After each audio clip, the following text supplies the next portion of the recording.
Hey honey, how's it going? How lovely to see you here, darling. That hug was just what I needed. I was just off to Starbucks for some coffee, then I have to get back to work. I was just reading the news about the murder case, then I saw you here, so I just came to say hi. Are you investigating that case? What a horrible news to read. So unsettling, so I thought I'd ask you what's going on. Ah, yes, the murder case of Michelle. It's all over the news. The poor woman was a mother of two, living with her 23-year-old son Nathan and her pets, not far from here, so it's affected a lot of people emotionally.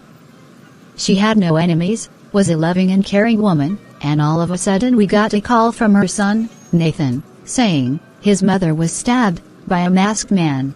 Wait, so Nathan was with her and saw him? Where did this happen? Where was she stabbed? She was found stabbed by Nathan at her home backyard. When the police arrived, they instantly knew something was fishy. Then they saw Nathan wearing a shirt with blood, and he said he was at home too when his mother was stabbed. So, obviously he was taken down to the station for questioning and was asked how it all happened. He said he was in the porch where his room was and heard a scream, so he rushed inside the house and then saw the kitchen back door leading to the backyard was open, and when he went outside, he found Michelle face down with a knife in her back, bleeding profusely. So, it was a robbery? Was anything taken? No, wasn't a robbery, and nothing was taken.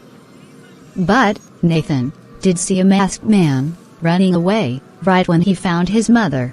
A masked man running away after stabbing a woman while Nathan was home too and didn't take anything? Exactly, that's what Nathan said, at least. But then the investigator found out that the 911 call Nathan made was half-hour after finding his mother stabbed. So, he was called in for questioning, as he was the only one around her at the time. Doesn't make sense. Why so late? What was he thinking? Or doing? That was our first question to Nathan. After finding his mother, what did he do? He said he tried to see if she was okay, so he touched her to see if she was moving, asked her if she was okay, then he grabbed the knife, he said, and tried to take it out from her back, and left it after pulling more than halfway out. But, strangely, he did not mention the masked man he had seen at this point, and then says he went to his friend's house. Man, he doesn't mention his own mother's killer, plus, he drove off to his friend's house? Yes, strange isn't it? So at this point we knew there was something wrong with Nathan's story, and, to be honest, his investigator, George, knew for sure it was Nathan who did it. Oh, what? He knew it was Nathan? Man, how could Nathan do that to his own mother? You'll be surprised to know how people do bad things for motives, and so, Nathan had his own motives. Upon investigating, George asked him if Michelle had any enemies, and Nathan said no. When asked who could have stabbed her, he points to his stepdad, saying they were having fights, and she kept throwing him out of the house, but the stepdad kept coming back, and he was physically abusive to his mother too. So basically he was directing George's attention to his stepdad. Hence, the masked man, who he saw running away from the scene of the crime.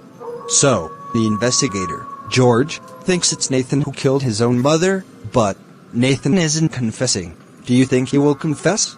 George was getting so aggravated by Nathan's demeanor, as Nathan was so unbothered by the whole tragedy. Nathan is autistic too, which means they don't feel any emotions, but, seriously, they still must feel something after their mother was killed. But Nathan was all about shrugging during the whole investigation, as if there was no remorse.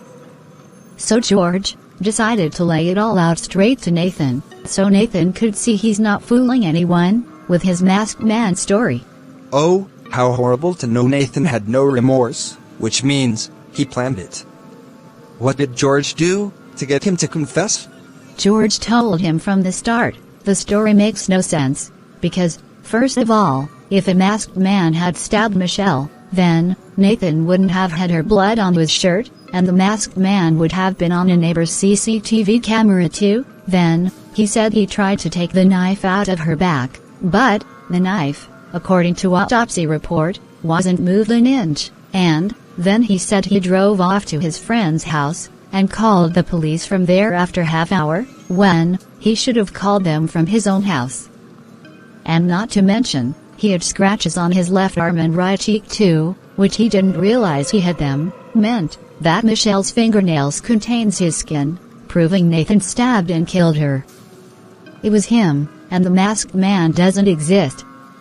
And, upon hearing all that, Nathan suddenly got nervous, and then hides his face with his hands and started crying, and George asked him to confess, for that was his only chance, and then Nathan confessed, for now he knew all the evidence was against him.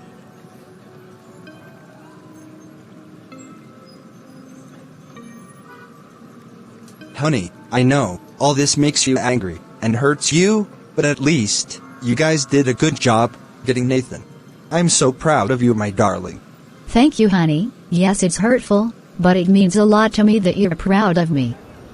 I was collecting evidence all this time, but it was a teamwork.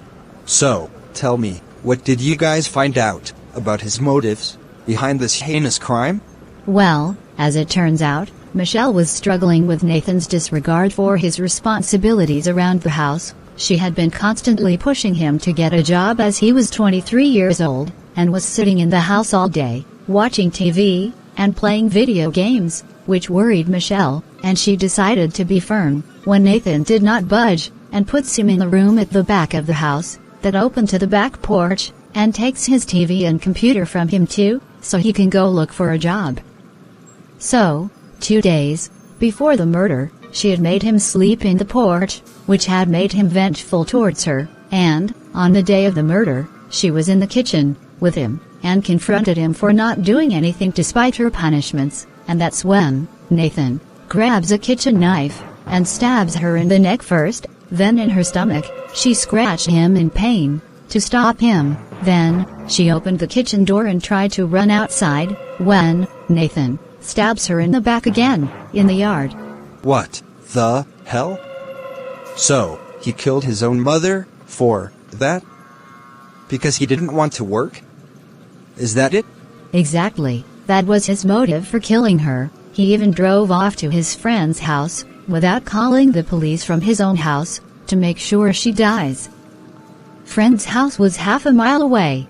Oh, man, poor woman. She just wanted what was best for his own future. But, I'm glad he's caught. Do you think he'll get a bigger sentence, or not? I know he will. He's looking at life in prison, for sure. Ah, good. I'm glad about the justice. Now that he's caught, we can all sleep better, knowing he's not going to harm anyone. And, oh, honey, I just remembered. You were going to get your coffee from Starbucks. Let's walk there together. I'd like that, very much, my darling. High five. Let's go. I feel like grabbing some coffee too.